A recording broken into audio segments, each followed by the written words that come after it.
या पृथ्वी तलावर कोणती गोष्ट श्रेष्ठ असेल तर तो निसर्ग आहे. निसर्गाच्या वर चढ कोणच ठरवू शकत नाही आणि सध्याच्या निसर्गाचा विचार केला तर याचा सर्वात जास्त त्रास शेतकऱ्याला होत आहे. तर नमस्कार शेतकरी मित्रांनो, आजच्या व्हिडिओच्या मार्फत आपण अवकाळी पावसामुळे होणारे नुकसान रोखण्यासाठी कोणत्या प्रकारचा माळा आणि कशा पद्धतीने केला पाहिजे, कागद हादराची सिस्टीम कशी पाहिजे हे जाणून घेण्याचा प्रयत्न करणार. निसर्गाच्या वरचढ तर आपण ठरवू शकत नाही, पण निसर्गाशी झगडणं, झुंजणं आणि कष्ट करणं हे तर आपल्या हातात आहे आणि तेवढं तर आपण 100% केलं पाहिजे. आता अर्ली छाट घेण्यासाठी या शेतकऱ्यांनी कशा प्रकारचा माळा तयार करून घेतलाय ते आपण त्यांच्याकडून जाणून हे माळा पूर्ण आता तुम्ही आता पावसात छाटासाठी तयार केला ना? हो पाऊस पडला तरी काय अडचण येणार नाही. आता हे झाडात किती अंतर ठेवले तुम्ही? वारीचं अंतर 9 अंतर आहे. म्हणजे बारीतलं अंतर 9 9 आहे आणि दोन्ही झाडातलं 4 आहे. आणि पूर्ण अँगलचं अंतर किती आहे? अँगल टोटल 12 फूट आहे. टोटल वरून खालीपर्यंत? हा, तळापासून त्यातनं 4.5 फूट वलांड्यापासून अंतर आहे.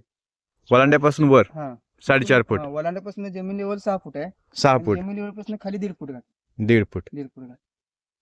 असं अँगलचं आडवं किती अंतर आहे? हे टोटल 4.5 फूट आहे निम्यापर्यंत. निम्यापर्यंत 4.5 फूट. हा, आणि इथे दोन्ही 4.5 आणून इथे जॉईंट केले. दोन्ही जॉईंट केले. हा हा. तारा किती घातल्यात तुम्ही? टोटल 5 तार आहेत.